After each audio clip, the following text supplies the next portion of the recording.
तुझे कुछ देने के लिए बढ़े हैं परम पिता के हाथ।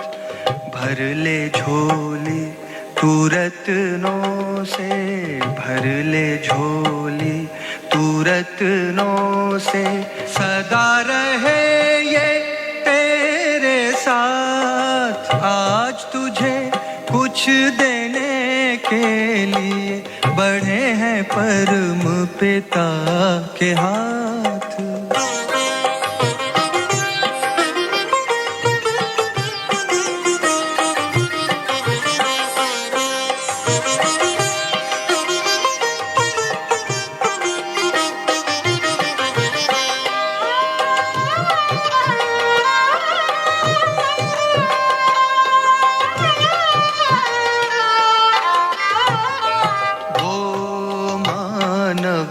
दुनिया में सदा ऊंच कहलाए, बिन सोचे भगवान जिस पर अपना सब लुटाए।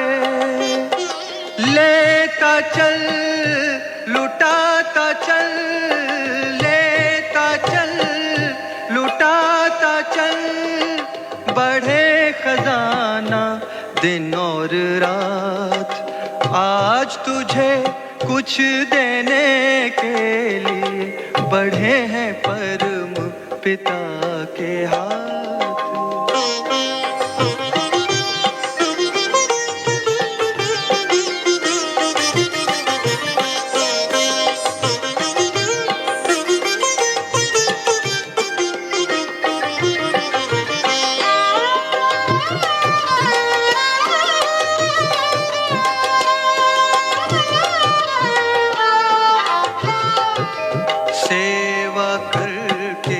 जिसने अपना सब कुछ सफल बनाया, उससे ज्यादा और किसी ने ईश्वर से ना पाया।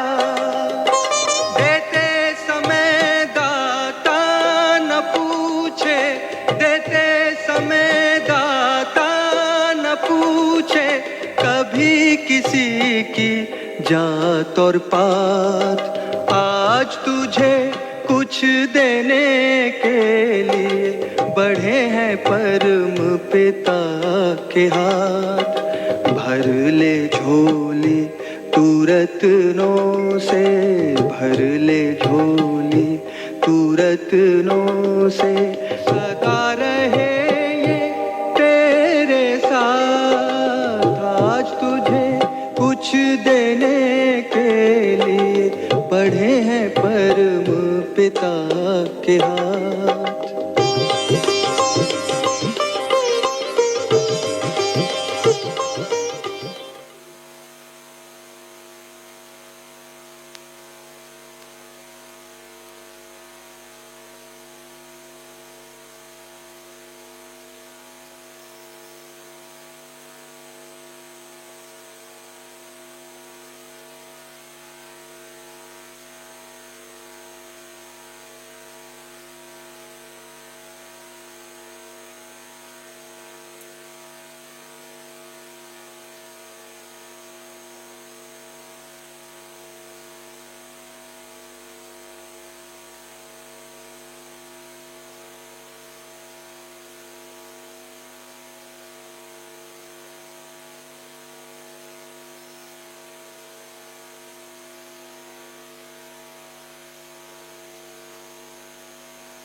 ओम शांति,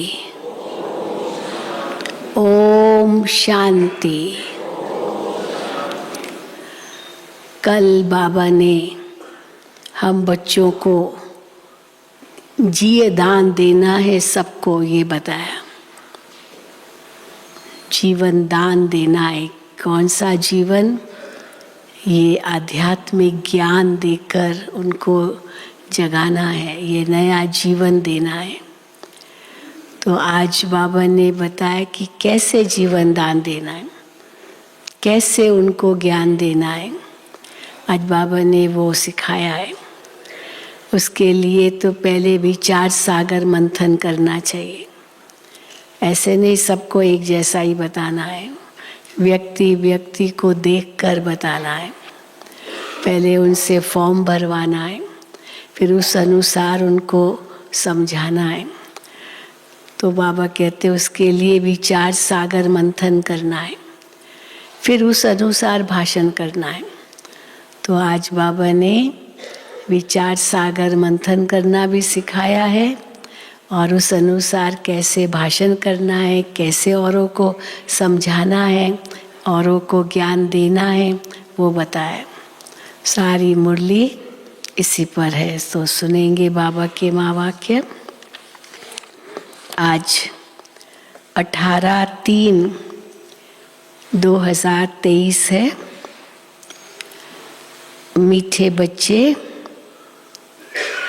मोस्ट बिलविड बाप का यथार्थ परिचय देने की युक्तियां निकालनी है। मोस्ट बिलविड बाप का यथार्थ परिचय देने की युक्तियां निकालनी है। एक्यूरेट शब्दों में अलफ का परिचय दो तो सर्वव्यापी की बात खत्म हो जाएगी।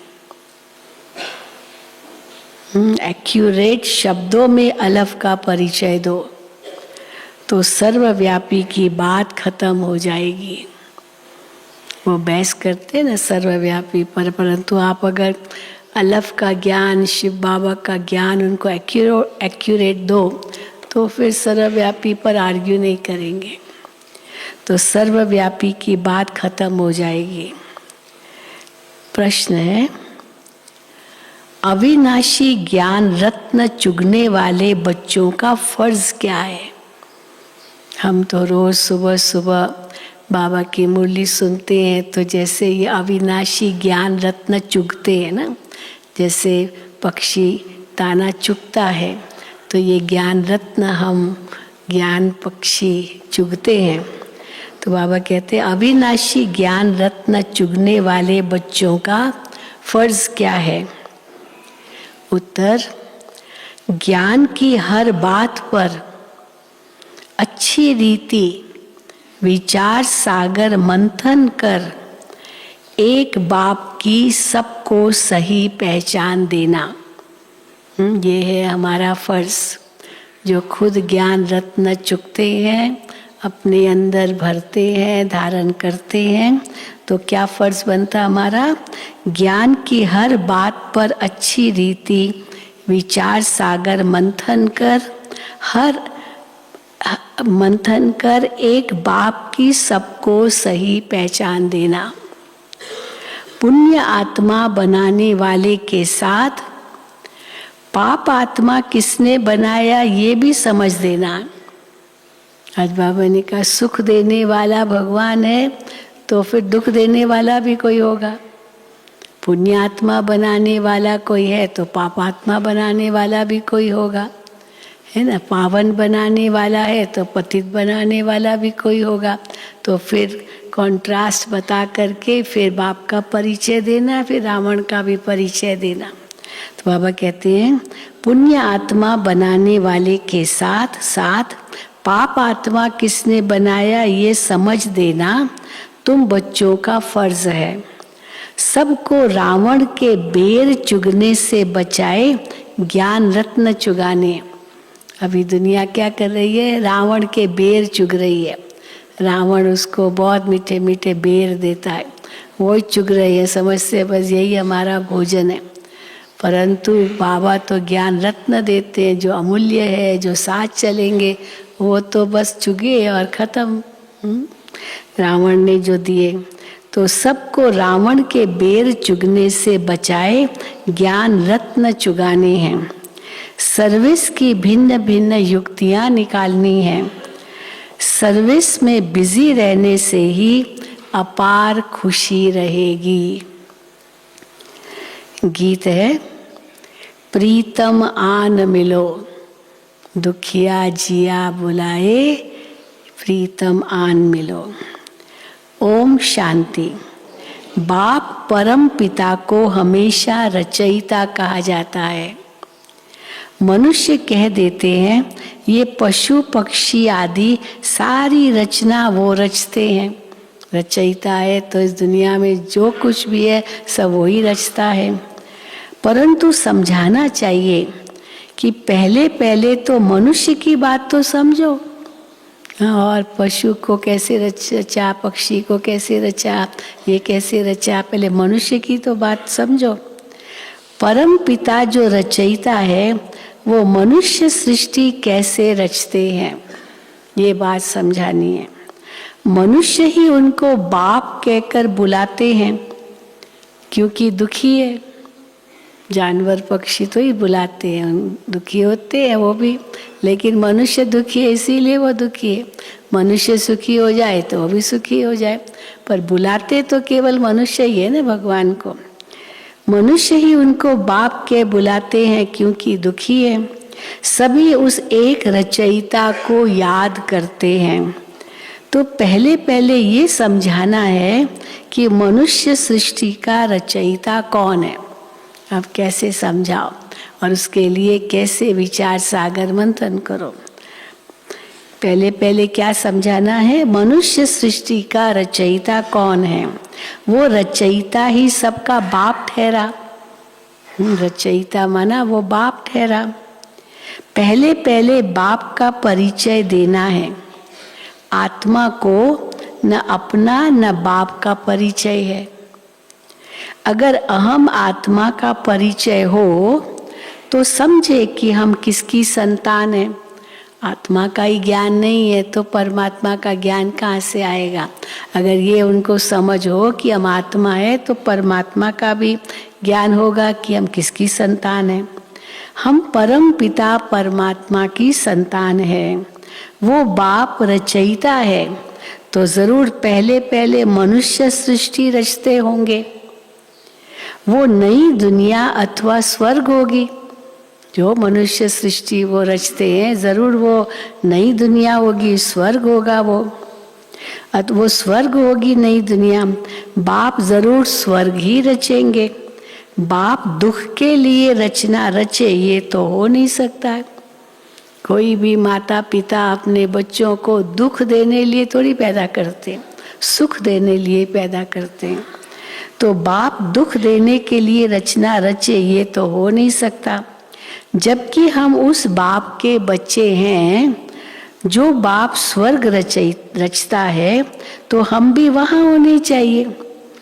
एक तो वो हमारा बाप है, वो हमको सुख देने लिए रचना रचता है तो हम स्वर्ग में होने चाहिए।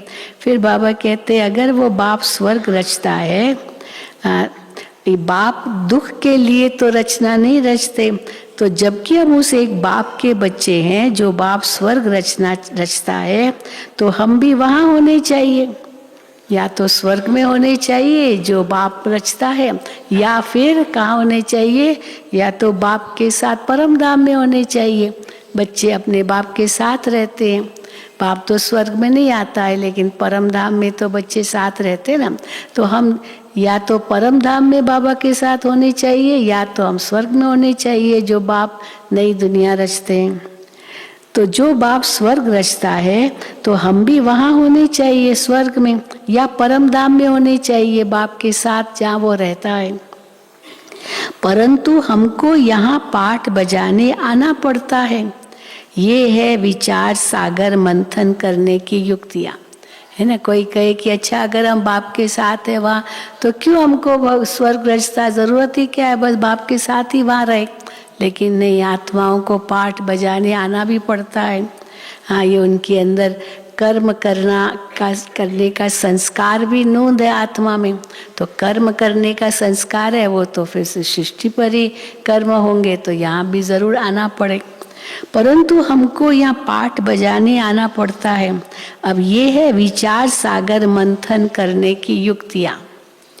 जितना समय मिले तो यही विचार सागर मंथन करना है। साधु संत आदि कोई भी यथार्थ रीति बाप को नहीं जानते हैं। रचयिता जरूर स्वर्ग ही रचेंगे, स्वाभाविक है। रचयिता होगा तो जरूर नई चीज रचेगा, अच्छी चीज रचेगा, सुख देने वाली चीज रचेगा। तो रचयिता जरूर स्वर्ग ही रचेंगे। तो फिर सब आत्माएं निर्वाण धाम में होनी चाहिए पहले, जहाँ से फिर वो स्वर्ग में भेजेगा। वो निर्वाण धाम है हम सब आत्माओं का घर, जहाँ बाप भी रहते हैं। तो तुम बच्चों को बेहद के बाप से बुद्धि योग जोड़ने के लिए मेहनत करनी पड़ती है। हमको भी मेहनत करनी पड़ती है बाबा से बुद्धि योग जोड़ने के लिए। योग न होने के कारण ही फिर मनुष्य से पाप होते हैं। पाप होने का कारण क्या है? परमात्मा से योग नहीं है, क्योंकि या तो बाप है या तो पाप है। तो अगर पाप होते हैं माना उस समय परमात्मा से योग नहीं है। तो बाबा कहते हैं फिर मनुष्य से पाप होते हैं। योग न होने के कारण ही फिर मनुष्य से पाप होते हैं, या धारणा नहीं हो सकती है। बाप को याद ही नहीं करते। अब भगवान तो एक ही है, अनेकों को याद करने लिए थोड़ी बाबा कहते एक को याद करो, तो एक की याद क्यों नहीं आ सकती? भगवान तो एक ही है, वो है मोस्ट बिलविड स्वर्ग का रचयिता। वहाँ बहुत सुख है। यहाँ दुख होने के कारण ही भगवान को याद करते हैं। अब ये बाबा सब युक्तियाँ बताते कैसे समझाओ। बाप बच्चों को सुख के लिए ही जन्म देते हैं। सतयुग त्रेता को कहा ही जाता है सुख धाम। अभी है कलयुग, इनके बाद फिर सतयुग आना है, वो भी जरूर आना है सतयुग। तो जरूर बाप को भी आना चाहिए। अब सतयुग ऐसे तो नहीं आ जाएगा अपने आप, बाप को आना पड़े, सतयुग रचना पड़े, फिर हम सतयुग में जाएं, तो इसके लिए बाप को भी आना पड़े। ऐसे ऐसे विचार सागर मंथन कर फिर कोई को बैठ समझाना चाहिए। यहाँ तुमको बाप का परिचय मिलता है। कौन देता है हमको बाप का परिचय? स्वयं बाप। फिर ये भी बताओ कि हमको भगवान का यहाँ परिचय मिलता है, और स्वयं भगवान हमारा बाप वही हमको अपना परिचय देते हैं। यहाँ तुमको बाप का परिचय मिलता है बाप द्वारा। मनुष्य उस मोस्ट बिलविड बाप को जानते नहीं। बाप को जानते ही नहीं तो न जानने के कारण क्या हो गया? बाबा कहते हैं बाप को जानते ही नहीं तो अपने को उसके बच्चे भी समझते नहीं। कही है उनको कहो ना परमात्मा हमारे माता पिता। नहीं नहीं नहीं, एक माता आई थी, वो कहे नहीं नहीं नहीं माता पिता नहीं, वो मालिक है, हमारा मालिक है। अरे भाई मालिक है तो, परंतु मालिक का मतलब क्या है? बस मालिक है, मालिक है। माता पिता नहीं नहीं नहीं, मालिक है, बस ऐसे ही। तो बाबा कहते हैं माता पिता भी नहीं समझते। तो बाबा कहते हैं बाप को जानते ही नहीं तो अपने को उनके बच्चे भी समझते नहीं। हमने बाप को जाना है तो उसको याद करते हैं। वो बेहद का बाप है, सभी आत्माओं का बाप है। किसका? देह का तो नहीं है ना, सभी आत्माओं का वो बेहद का बाप है। वो निराकार इस साकार प्रजापिता द्वारा रचना रचते हैं। प्रजापिता ब्रह्मा है तो जरूर उनके साथ, अगर प्रजापिता ब्रह्मा है जिनके द्वारा रचते हैं, तो फिर उनके साथ ब्राह्मण ब्राह्मणियाँ भी है। अकेला ब्रह्मा थोड़ी होगा, तो ब्राह्मण ब्राह्मणियाँ भी है। जरूर प्रजापिता ब्रह्मा का बाप भी कोई होगा। प्रजापिता ब्रह्मा को किसने रचा? तो जरूर प्रजापिता ब्रह्मा का बाप होगा। अब वो कौन? वो फिर परम पिता होगा। ब्रह्मा का भी बाप परम पिता होगा, जिसको क्रिएटर कहा जाता है। तो बाबा कहते हैं कोई भी आते हैं तो पहले पहले बाप का परिचय देना है। जब अलफ याद पड़े तब फिर आगे समझ सके। अलफ बिगर कुछ भी समझ नहीं सकेंगे। जब तक परमात्मा को नहीं पहचाना तब तक आगे कुछ भी समझ नहीं सकेंगे। वो भी समझाना ऐसे है, कैसे समझाओ? परमात्मा का परिचय कैसे दो? वो भी समझाना ऐसे है जो मनुष्य समझे कि इनों की समझानी तो बड़ी एक्यूरेट दिखाई पड़ती है। ऐसे ढंग से समझाना है जो उन्हों को समझ में आए कि इनकी समझानी तो बड़ी एक्यूरेट दिखाई पड़ती है। ऐसे और तो कोई समझाए भी नहीं सकेंगे कि वो बेहद का बाप स्वर्ग का रचयिता है। जरूर नरक का भी रचयिता कोई होगा। हाँ, पहले बाप का परिचय देना है, कैसे वो स्वर्ग का रचयिता है, फिर बताओ अगर स्वर्ग का रचयिता तो नरक का रचयिता भी कोई होगा तो वो फिर रावण है, तो रावण के बारे में बताओ। तो बाबा कहते हैं जरूर नरक का भी रचयिता कोई होगा। पावन बनाने वाला एक बाप है तो जरूर पतित बनाने वाला भी कोई एक होगा। ये अच्छी रीति समझाना है। बाप कौन है जिसको हम याद करते हैं? अब रावण को तो याद नहीं करेंगे। रावण जल गया, मर गया, खत्म, क्या लेना देना हमारा उनके साथ। भाई राम ने रावण को मारा, अच्छा खत्म। वो थोड़ी रावण को हम बैठ के याद करेंगे, उसने राम ने मारा, पर हम राम को याद करेंगे जिसने मारा रावण को। रावण को तो याद नहीं करेंगे ना। मनुष्य तो न पावन बनाने वाले राम परमात्मा को जानते, न पतित बनाने वाले रावण को ही जानते हैं। बिल्कुल ही अनजान है। हाँ, बिल्कुल अज्ञानी अनजान है, कुछ नहीं जानते। फॉर्म भराते समय भी पहले बाप का परिचय देना है, क्योंकि इस फॉर्म में लिखा रहता है आपकी आत्मा का पिता कौन है। इसमें पहले लिखा रहता है आपका शरीर का नाम, फिर शरीर के पिता का नाम, फिर आपकी आत्मा के पिता का नाम। अब शरीर का नाम, शरीर के पिता का नाम तो फट से लिख देंगे, पता है लौकिक पिता का नाम। अब आत्मा के पिता का नाम जब पूछते हैं तो फिर कई अलग अलग जवाब देते हैं। तो बाबा कहते हैं तो फॉर्म भराते समय पहले बाप का परिचय देना है। तुम्हारी आत्मा का बाप कौन है? आत्मा का बाप कौन है? ये प्रश्न तो और कोई पूछ भी न सके, तुम्हारी आत्मा का बाप कौन है। आत्मा तो हर एक मनुष्य में है। जीव आत्मा, पाप आत्मा, पुण्य आत्मा कहा जाता है। पुण्य आत्मा तो बाप ही बनाते हैं, फिर इनको पाप आत्मा कौन बनाते? पुण्य आत्मा तो बाबा बनाते हैं, परमात्मा बनाते हैं, फिर पाप आत्मा कौन बनाते हैं? ये जरूर समझाना पड़े। बाप जो स्वर्ग का रचयिता है, जिसके हम सभी बच्चे हैं, उनको तुम जानते हो? ऐसे पूछो। बाप जो स्वर्ग का रचयिता है, जिनके हम सब बच्चे हैं, उनको तुम जानते हो? वो तो जरूर पावन दुनिया ही रचते होंगे। पावन कोई भी नई चीज वो पावन ही होती है, शुद्ध होती है, नई होती है, तो जरूर पावन दुनिया ही रचेंगे। नई पावन दुनिया ही रचते होंगे। अभी है पतित दुनिया, इसलिए मनुष्य गाते भी हैं, हे पतित पावन आओ। इतने सब पतित मनुष्यों को पावन कौन बनाए? कौन? कोई मनुष्य तो नहीं बना सकता ना, सारी दुनिया पतित है। 700-800 करोड़ जितने बढ़ते जा रहे हैं सब पतित। अब कौन बनाए उनको पावन? इतने सब पतित मनुष्यों को पावन कौन बनाए? फिर कह देते हैं वो तो सर्वव्यापी है। अरे सर्वव्यापी है, फिर तो ये बात उठती ही नहीं है कि परम पिता परमात्मा आओ।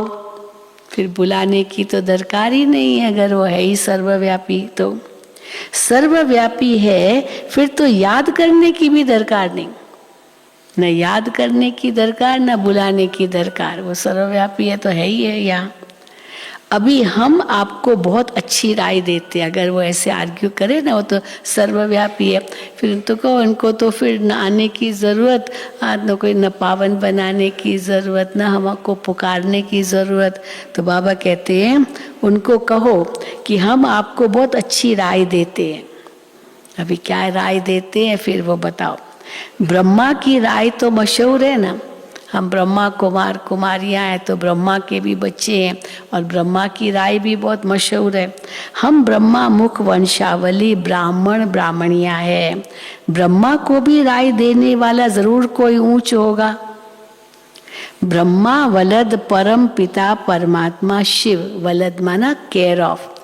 तो शिव बाबा तक तब पहुँचेंगे जब पहले ब्रह्मा के पास जाएंगे, ब्रह्मा से शिव बाबा तक पहुँचते हैं। तो ब्रह्मा वलद परम पिता परमात्मा शिव, वो है आत्माओं का पिता। हाँ, वलद माना फॉर, पहले फॉर, जैसे नंदीगण, नंदीगण तक पहुँचेंगे तो शिव तक भी पहुँचेंगे। तो शिव बाबा तक पहुँचने के लिए पहले ब्रह्मा बाबा तक पहुँचना है। हाँ, तो ब्रह्मा वलद परम पिता परमात्मा शिव, वो है आत्माओं का पिता और वो है प्रजापिता ब्रह्मा और वो है प्रजापिता ब्रह्मा। तो तुम बच्चे सर्विस के लिए ऐसे ऐसे विचार सागर मंथन करेंगे तो तुमको बहुत खुशी रहेगी। करते सभी ऐसे विचार सागर मंथन। और किस समय करना है विचार सागर मंथन? सबसे अच्छा समय सुबह सुबह का है। बाबा को याद भी करो, विचार सागर मंथन भी करो। तो बाबा कहते हैं कोई तो सर्विस के लिए ऐसे ऐसे विचार सागर मंथन करेंगे तो तुमको बहुत खुशी रहेगी। कोई आए तो उनको ज्ञान रत्न देने हैं। बाप आकर अविनाशी ज्ञान रत्न चुगाते, जिससे हम विश्व के मालिक बनते हैं।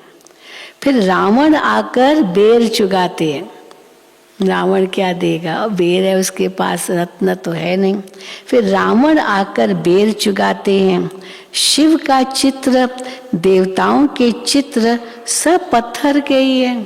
हाँ, मंदिरों में जाएंगे सब पत्थर के ही है, मूर्तियां सब। पत्थर को पूजते पूजते बाबा कहते पत्थर बुद्धि बन जाते हैं।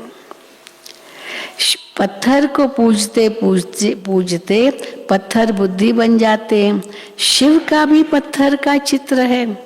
जरूर कोई समय शिव बाबा चैतन्य में आकर पढ़ाते होंगे। प्रजापिता ब्रह्मा भी होगा, ब्रह्मा कुमारी सरस्वती भी होगी, शिव बाबा भी होगा, ब्रह्मा भी होगा, सरस्वती भी होगी। अब प्रैक्टिकल में है, इनके लिए गायन है। सबकी मनोकामना पूरी करने वाली जगदम्बा, सबकी मनोकामना पूरी करने वाली, अविनाशी ज्ञान रत्न दान करने वाली गॉडेस ऑफ नॉलेज सरस्वती, वही जगदम्बा, वही सरस्वती। उन्होंने फिर सरस्वती को बैंजो दे दिया है। हाँ, सितार दिखाते ना सरस्वती के हाथ में, उन्होंने फिर सरस्वती को बैंजो दे दिया है। ये सब बातें बुद्धि में आनी चाहिए। जिसको भाषण करना है तो विचार सागर मंथन करना होता है। ऐसे ही नहीं सीधा स्टेज पर जाओ और क्या बोल रहे हो आप पता ही नहीं। विचार सागर मंथन करना होता है, फिर भाषण करना होता है। पहले भाषण लिख रिफाइन करना चाहिए। अब बाबा सिखाते हैं कुछ भी बड़ी सभा में भाषण करना है, थोड़ा तो हिंट्स तो होनी चाहिए, पॉइंट्स भी नोट करनी होती है और फिर समझाना होता है। पहले भाषण लिख रिफाइन करना चाहिए। बड़े बड़े स्पीकर्स जो होते हैं ना, जो बड़ी बड़ी सभाओं में भाषण करते हैं, तो बड़े बड़े स्पीकर्स जो होते हैं वो बहुत खबरदारी से बोलते हैं। अब राष्ट्रपति बोलेगा तो बड़ी खबरदारी से बोलेगा ना, ऐसे थोड़ी बोलेगा। और कोई चीफ जस्टिस होता है वो भी बहुत खबरदारी से बोलता, क्योंकि वो जो बोलेगा वो मीडिया रिकॉर्ड कर लेगा और वो ही बताएगा, इसीलिए बहुत खबरदारी से उनको बोलना पड़ता है। तो वो बहुत खबरदारी से बोलते हैं, बिल्कुल एक्यूरेट सुनाते हैं। ज़रा भी हिचका तो आबरू इज्जत चली जाएगी। अब राष्ट्रपति करे और आधा शब्द बोले, आधा खा जाए, समझ में ही नहीं आए क्या बोल रहा है, तो अभी क्या वो राष्ट्रपति हुआ, तो आबरू चली जाएगी। कोई बड़ा आदमी कुछ बोले तो अच्छी तरह से उसके शब्द भी निकलने चाहिए और एक्यूरेट बोलना चाहिए, नहीं तो इज्जत चली जाएगी। पहले से ही पूरी प्रैक्टिस करते हैं। यहाँ भी इतना बुद्धि में रहना चाहिए जो किसको बाप का परिचय दे सको।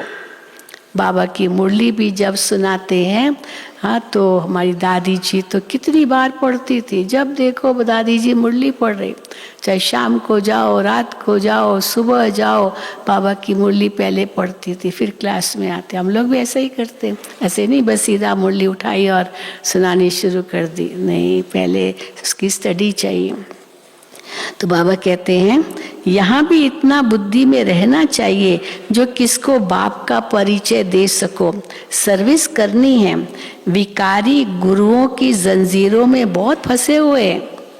करो सेवा, आत्माओं की सेवा करो। बहुत विकारी, हाँ, जंजीरों की, गुरुओं की जंजीरों में फंसे हुए। बाबा कहते विकारी गुरु कई ऐसे हैं, हाँ, ढोंगी भी बहुत होते हैं और उनकी जंजीरों में फंसे हुए हैं कई लोग। विकारी गुरुओं की जंजीरों में बहुत फंसे हुए हैं, वो कोई की सदगति तो कर नहीं सकते हैं। पतित पावन निराकार भगवान को ही कहा जाता है। हाँ, पतित पावन निराकार भगवान को ही कहा जाता है। सर्वव्यापी ज्ञान से तो कोई की सदगति हुई नहीं है। अभी तक तो सर्वव्यापी सर्वव्यापी कहते आए, किसी की भी सदगति नहीं हुई है सर्वव्यापी के ज्ञान से। पतित पावन है एक शिव बाबा, उनको रुद्र भी कहा जाता है। रुद्र यज्ञ भी मशहूर है। इतना बड़ा यज्ञ और कोई रच न सके। देखो, इतना बड़ा रुद्र यज्ञ, 140 देशों में ये रुद्र यज्ञ चल रहा है। और इस रुद्र यज्ञ में जो भी आते हैं सब स्वाहा स्वाहा स्वाहा करते। कितना बड़ा यज्ञ भगवान ने रचा है। तो इतना बड़ा यज्ञ और कोई रच न सके। रुद्र ज्ञान यज्ञ कितने वर्ष चलता है? देखो, 87 वर्षों से तो चल ही रहा है। 87 ईयर्स से ऐसे ही कहेंगे ना, तो चल ही रहा है, तो चल ही रहा है। सब स्वाहा स्वाहा शुरू से करते ही आ रहे हैं। तो रुद्र ज्ञान यज्ञ कितने वर्ष चलता है? ज्ञान सुनाते ही रहते हैं। यज्ञ जब रचते हैं तो उसमें शास्त्र भी रखते हैं। जो भक्ति मार्ग में यज्ञ रचते हैं उसमें शास्त्र भी रखते हैं। रामायण भागवत आदि की कथा सुनाते हैं, उसको रुद्र यज्ञ कहते हैं। वास्तव में रुद्र यज्ञ ये है, जो ज्ञान यज्ञ है वो तो शास्त्र ही सुनाएंगे, पर ये रुद्र ज्ञान यज्ञ है जो डायरेक्ट भगवान हमें ज्ञान देते हैं। रुद्र यज्ञ ये है। ये यज्ञ तो बहुत समय चलता है। और वो जो यज्ञ रचते हैं, जव तिल घी उसमें डालते हैं, चलो शास्त्र आदि भी रखते हैं। देखा है कभी ऐसे रुद्र? आजकल बहुत कम होता है, लेकिन पहले बहुत होता था। बीच बीच में यज्ञ होता रहता था, वो स्वाहा स्वाहा आकर करते थे, फिर वो शास्त्र कुछ न कुछ सुनाते थे। अलग अलग ग्रुप्स बने हुए थे और हर एक कोई रामायण सुनना चाहता है, कोई गीता सुनना चाहता है, कोई भागवत सुनना चाहता है, कोई क्या सुनना चाहता है, वहाँ जाके बैठ जाते थे और स्वाहा स्वाहा भी करते थे और सुनते भी जाते थे। ये रुद्र यज्ञ कहते थे। अब ये उन्हों का तो करके मास भर यज्ञ चलेगा। कोई बड़ा सेठ होता था, वो सेठ धन देता था उसके लिए, और फिर वो रुद्र यज्ञ 1 महीने तक चलता था मान लो, तो बस और क्या होगा। और फिर इतना शिवलिंग, फिर अनेक शालिग्राम बनाना, फिर रोज़ तोड़ना, रोज़ बनाना, ये सब वो रुद्र यज्ञ में होता था। तो बाबा कहते उन्हों का तो करके मास भर यज्ञ चलेगा। और यहाँ 87 वर्षों से चल रहा है यज्ञ और आगे बढ़ता जा रहा है, बढ़ता ही जा रहा है। ये तो देखो कितना समय चलता है। इसमें जो भी सब पुरानी चीजें हैं वो भी खत्म होनी है। ये ऐसा यज्ञ चल रहा है, कब तक चलेगा? अंत तक चलेगा। और अंत में क्या होगा? सब पुरानी चीजें इस यज्ञ में स्वाहा होगी, विनाश ज्वाला प्रज्वलित होगा। तो वो भी जब यज्ञ 1 महीने का चलाते थे, तो जब लास्ट दिन आता था, जो भी बची हुई सामग्री होती थी ना, सब स्वाहा स्वाहा उस दिन खत्म करना है। तो कुछ भी लेके तो जाना नहीं है वापस सामग्री, तो सब उसमें स्वाहा करते थे सारी। तो बाबा कहते ये सारी दुनिया आई विनाश को पाएगी, तो ये सब इस यज्ञ में स्वाहा होगी। तो बाबा कहते पुरानी चीजें ही वो खत्म होनी है। ये सारी पुरानी दुनिया इसमें भस्म होनी है। विनाश ज्वाला भी प्रज्वलित होगी और पुरानी दुनिया भी इसमें भस्म होनी है। कितना बड़ा यज्ञ है, ख्याल तो करो, बढ़ता ही जा रहा है। हाँ, हर साल कितने देशों में बाबा के सेंटर खुल रहे हैं, और भारत में भी कितने गांव में सेंटर खुल रहे हैं। जहाँ जाओ गांव में बाबा के सेंटर्स है, तो बढ़ता ही जा रहा है। तो बाबा कहते हैं ख्याल तो करो, जब सबके शरीर स्वाहा हो, अंत में सबकी आहुति पड़ेगी। कौन सी आहुति पड़ेगी? सबके शरीरों की भी आहुति पड़ेगी। तो बाबा कहते हैं जब सबके शरीर स्वाहा हो, तब सभी आत्माएं वापिस परम धाम जाए। सबके शरीर इस रुद्र यज्ञ में स्वाहा होंगे अंत में, और फिर सब आत्माएं वापिस परम धाम जाएगी। सभी आत्माएं वापिस परम धाम जाए। जब तक बाप न आए, तब तक पतित से पावन कैसे बने? घर तो तब जाए जब पहले पावन बने, फिर पावन बनाने लिए बाप को आना पड़े। तो बाबा कहते हैं बाप न आए तो पतित से पावन कैसे बने? माया की जंजीरों से लिबरेट कौन करे? कैसे घर जाए? कोई तो होना चाहिए ना, इसीलिए खुद मालिक ही आते हैं, खुद मालिक ही आते हैं। ऐसे नहीं कि सर्वव्यापी हो बैठकर ज्ञान देते हैं। अब वो सर्वव्यापी है तो ज्ञान भी क्या देगा, कैसे देगा? तो सर्वव्यापी हो बैठकर ज्ञान देते हैं, वो तो आते हैं। सर्वव्यापी है कहने से कुछ भी नहीं समझ में आएगा, वो तो आते हैं। हम उनकी संतान पोतरे हैं। वास्तव में हो तुम भी। अब ये औरों को बताओ, तुम भी शिव बाबा के पोतरे हो, ब्रह्मा कुमार कुमारी हो, ब्रह्मा की संतान हो, ब्रह्मा का बाप शिव, तो इसलिए तुम परमात्मा के पोतरे भी हो। वास्तव में तुम भी हो।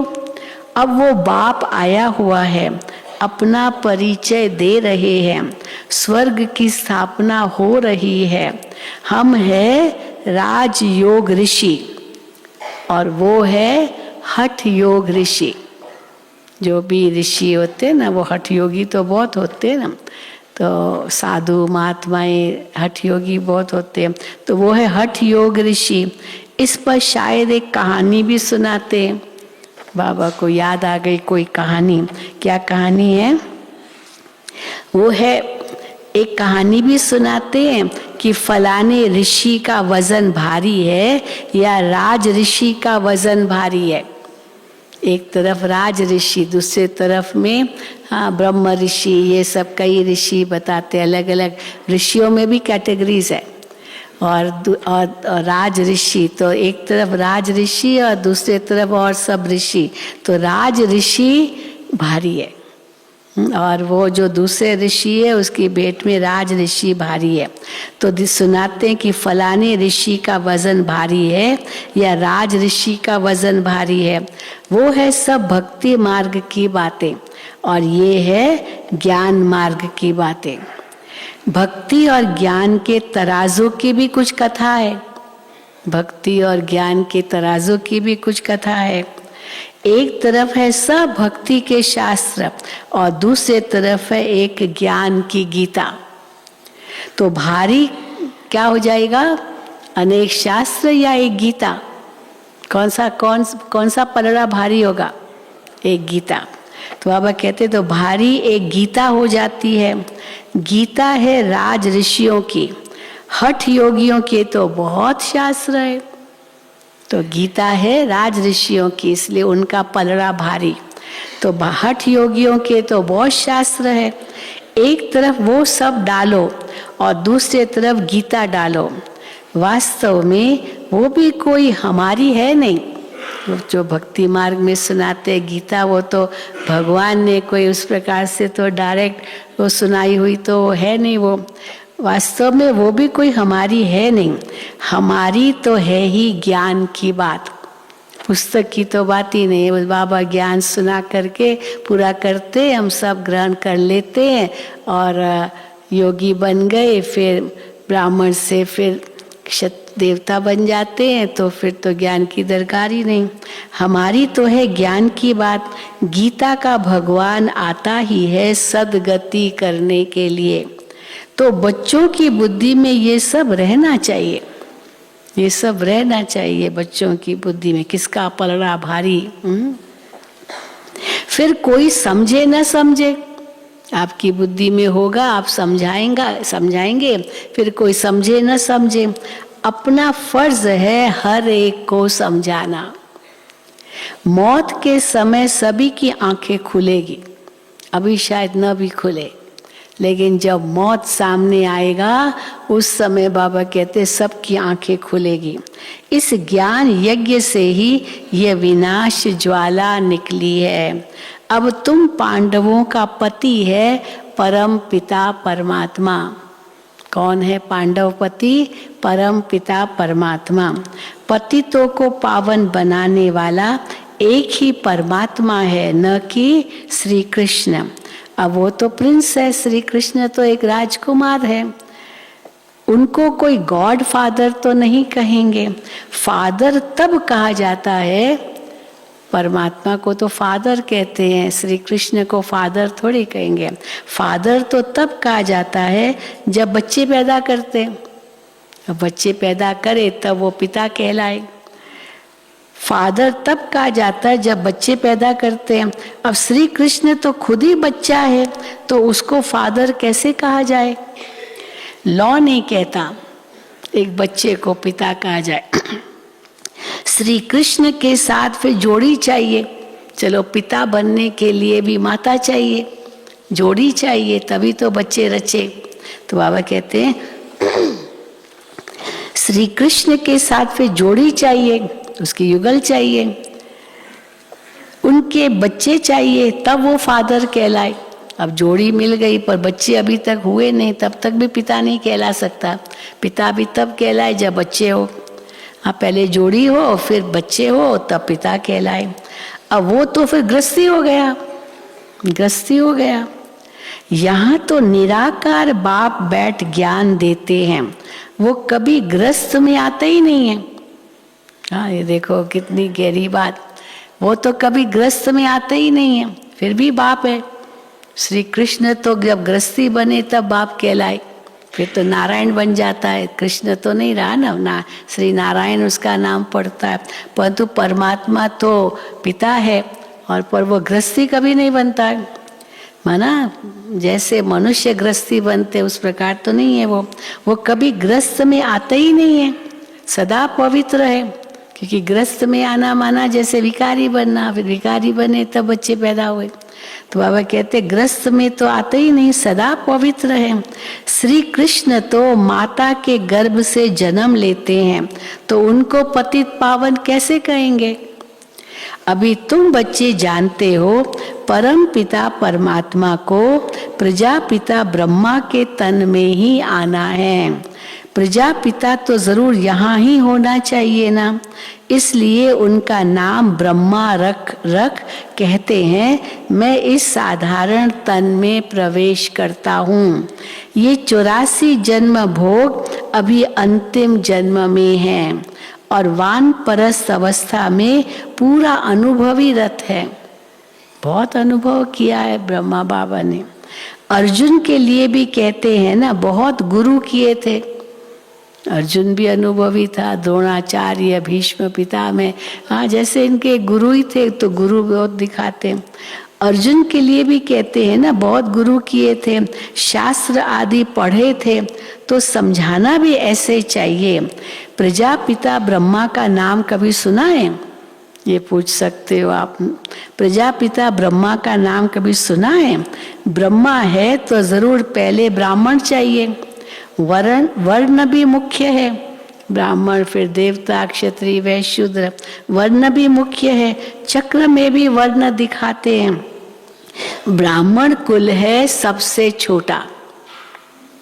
अभी देवताएं ब्राह्मणों से ज्यादा ही कहेंगे ना, ब्राह्मण तो अभी बढ़ते जा रहे, फिर जितने देवताएं चाहिए उतने ब्राह्मण बन जाएंगे। तो बाबा कहते हैं ब्राह्मण कुल है सबसे छोटा, उन्हों के ज्ञान लेने का समय भी थोड़ा।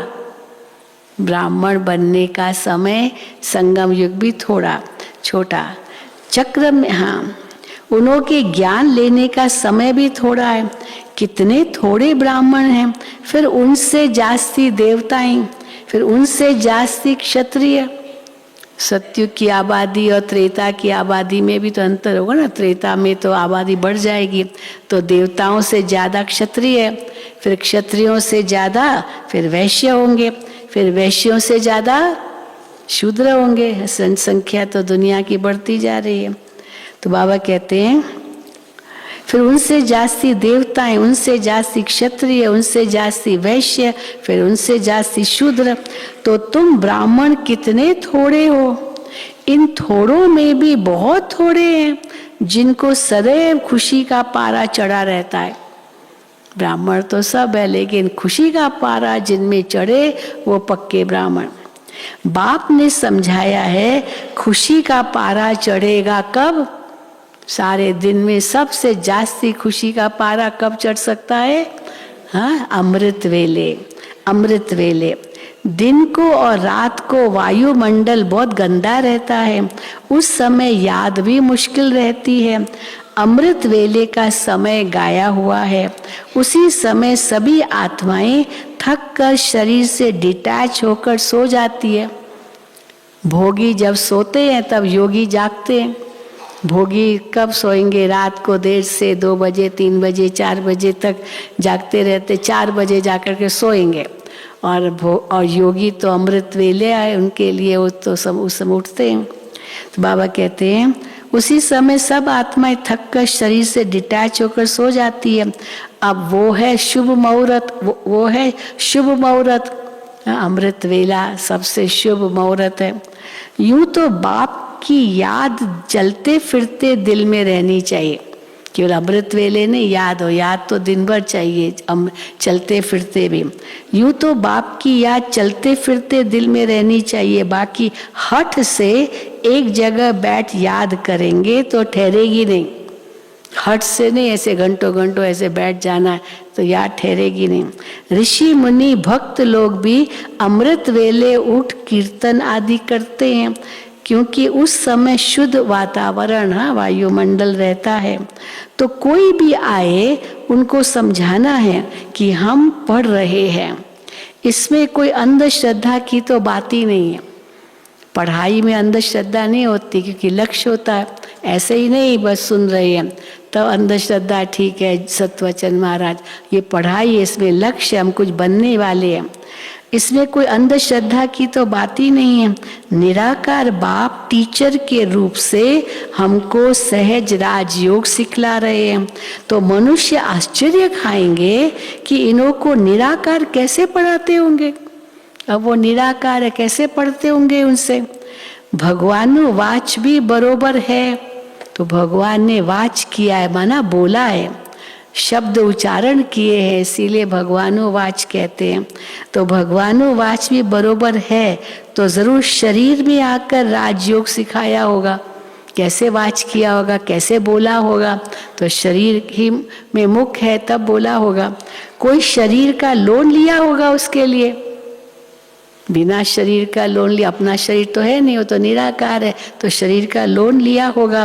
तो पहले पहले युक्ति से बाप का परिचय देना चाहिए। सर्वव्यापी कहने से वर्षा क्या मिलेगा? सर्वव्यापी कहने से वर्षे की तो खुशबू ही नहीं आती ना। जब तक भगवान के महावाक्य कानों पर न पड़े तब तक कोई समझ न सके। भगवान है निराकार और ब्रह्मा है साकार प्रजापिता। तुम हो ब्रह्मा कुमार कुमारियां। निराकार परमात्मा ब्रह्मा तन से पढ़ाते हैं। हमारा एम ऑब्जेक्ट है मनुष्य से देवता बनना। बाप का परिचय देंगे तो बाप की याद रहेगी। कोई लिखते हैं, जब फॉर्म भरते हैं ना, उनसे पूछो ना कि आत्मा का पिता कौन है, तो लिखते हैं भाई भगवान कौन है, तो निराकार है। तो कोई लिखते हैं भगवान निराकार है, तो उनको समझाना चाहिए। कोई फिर लिखते हैं कि हम जानते ही नहीं परमात्मा कौन है, हम जानते ही नहीं। कोई को कहेंगे निराकार है, बस, ज़्यादा कुछ नहीं। फिर कोई कहेंगे हमको हम जानते ही नहीं। अरे तुम अपने बाप को नहीं जानते हो उनको कहो तुम अपने बाप को नहीं जानते हो, आपका पिता है उनको तुम नहीं जानते हो। परम पिता परमात्मा कहते हो तो जरूर कोई तो होगा ना। फिर उनसे पूछते ना परम पिता परमात्मा आपका क्या लगता है, तो कहते पता नहीं। अरे एक तरफ लिखते परम पिता, तो पिता हुआ ना, कैसे कहते पता ही नहीं कौन है वो हमारा, क्या लगता है। तो बाबा कहते बच्चे तो परम पिता परमात्मा कहते हो तो जरूर कोई तो होगा ना। बच्चे तो जानते हैं हम परम पिता परमात्मा से भविष्य जन्म जन्मांतर के लिए आजीविका प्राप्त करते हैं। ये हमारी आजीविका मिल रही है हमको, 21 जन्म ये कमाई चलेगी। इसमें जो विघ्न डालते हैं उन पर कितना पाप चढ़ता होगा, सोचो। सो भी समझ कर विघ्न डालते हैं, बेसमझ पर तो कोई दोष नहीं। एक तरफ समझते भी ये तो पवित्र कन्याएं हैं, ऐसे ऐसे समझते भी है, फिर भी कितना अत्याचार करते हैं। तो बेसमझ पर तो कोई दोष नहीं। चलो कोई ने जो किसकी हत्या की, अब उसका वकील कहेगा कि ये पागल था, मेंटली था। अब मेंटल को तो जेल में तो नहीं डालेंगे, उनको पहले इलाज के लिए मेंटल हॉस्पिटल में रखेंगे, इसीलिए वो कह देंगे वे मेंटल था, वो इम्बैलेंस था मेंटल। तो बाबा कहते हैं तो इसीलिए तो बेसमझ को तो कोई दोष नहीं है।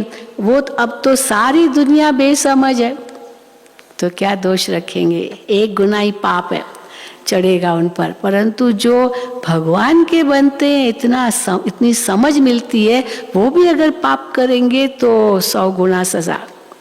बाबा कहते हैं ये तो सारी दुनिया बेसमझ है। अच्छा, अब देखो बाबा ने याद प्यार भी कितना सुंदर दिया है। मीठे मीठे सिक्की लदे बच्चों प्रति मात पिता बाप दादा का याद प्यार।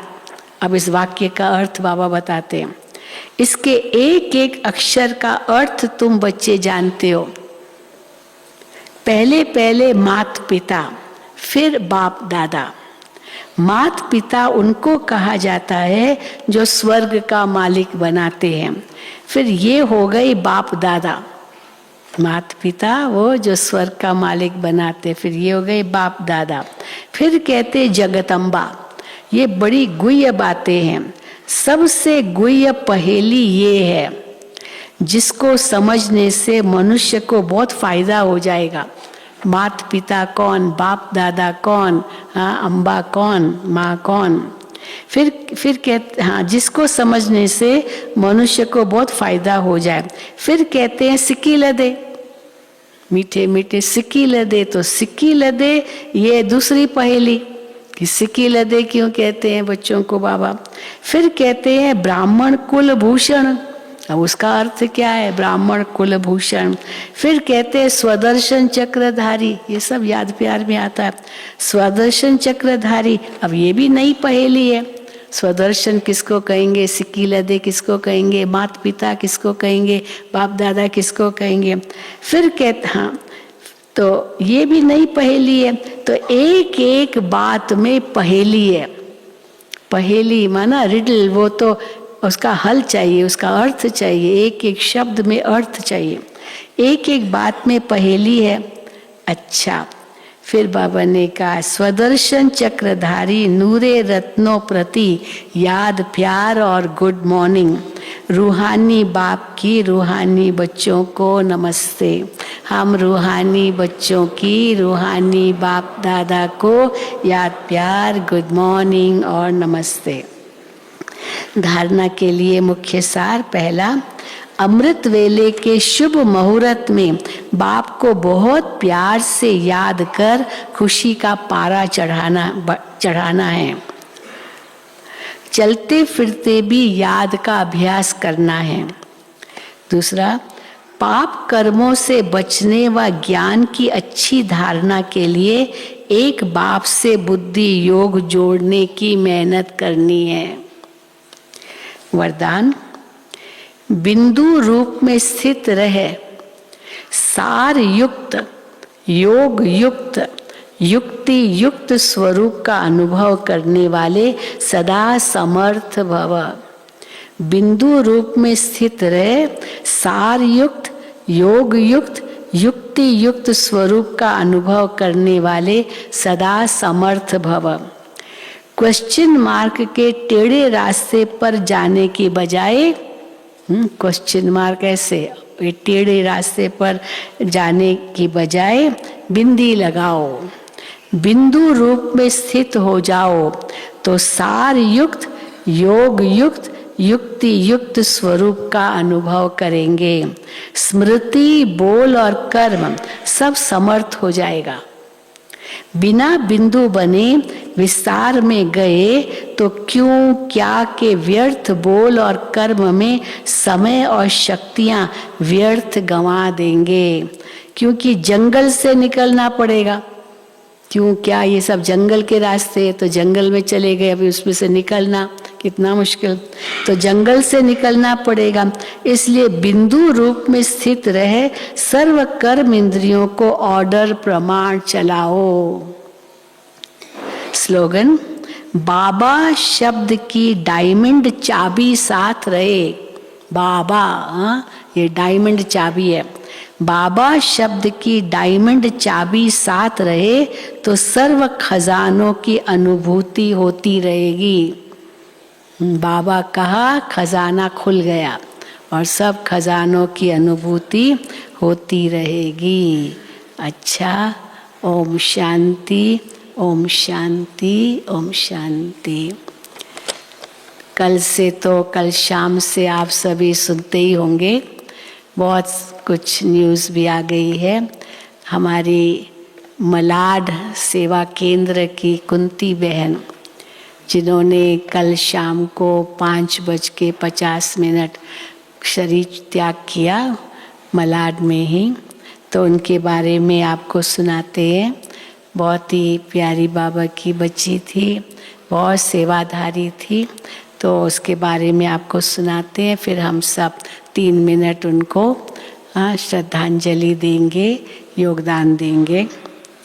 तो बाप दादा के नैनों में सदा बसने वाली सर्व ब्राह्मण परिवार की अति स्नेही अथक सेवाधारी मलाड, मुंबई में मलाड सेवा केंद्र की संचालिका ब्रह्मा कुमारी कुंती बहन कल यानी शुक्रवार शाम 6 बजे अपना पुराना देह त्याग कर बाबा की गोद में चली गई। आप 1965 में मुंबई घाटकोपर सेवा केंद्र से ईश्वरीय ज्ञान प्राप्त किया 1965 में, और पढ़ाई पूरी करके आप 1972 में 65 में ज्ञान में आई थी। बाबा मम्मा के होते इनकी माँ आई, इनकी माँ ने मम्मा को देखा था, ये छोटे थे उस समय, तो परंतु इन्होंने बाबा को देखा था। मम्मा भी बॉम्बे आई थी, बाबा भी बॉम्बे आते रहते थे। आप 1965 में मुंबई घाटकोपर सेवा केंद्र से ईश्वरीय ज्ञान प्राप्त किया और पढ़ाई पूरी करके आप 1972 में ईश्वरीय सेवा में समर्पित हुए। 72 में समर्पित है। 18 साल आप घाटकोपर सेवा केंद्र पर सेवाएं दी। 1990 से आप बोरेवली सब जोन में मलाड सेवा केंद्र की संचालिका के रूप में अपनी सेवाएं दे रही थी। आप एक अच्छा वक्ता थी और वर्तमान समय ट्रांसपोर्ट एंड ट्रैवल विभाग की नेशनल कोऑर्डिनेटर के रूप में सेवाएं दे रही थी। अपने भारत के सभी प्रांतों में जाकर ईश्वरीय सेवाएं दी। साथ साथ आप कई विदेशी देशों में भी भ्रमण करके वहाँ भी ईश्वरीय संदेश देने के लिए सेवाएं की। आपके लौकिक परिवार में पूरा परिवार ही बाबा के बच्चे हैं। आपकी 2 लौकिक बहनें भी समर्पित रूप में सेवा केंद्र पर रहकर अपनी सेवाएं दे रही है। मुलुंड कनेक्शन में 2 सेवा केंद्र उनके वहाँ पर इनकी 2 बहनें भी समर्पित रूप में सेवाएं दे रही है। ऐसी दिव्य और आदरणीय आत्मा को हम दिल से अपने श्रद्धा सुमन अर्पित करते हैं। आप 1 हफ्ते से लगभग हॉस्पिटल में थी और एक सीवियर हार्ट अटैक आया उनको, हॉस्पिटल में थी और 8-10 दिन चलाया, लेकिन फिर कल शाम को उन्होंने शरीर त्याग किया। अब हम उस आत्मा को श्रद्धांजलि अर्पित करेंगे, योगदान देंगे और उसके बाद डबल विदेशी भाई बहनें बैठे रहेंगे। आज का प्रोग्राम आपको देंगे। ओम शांति।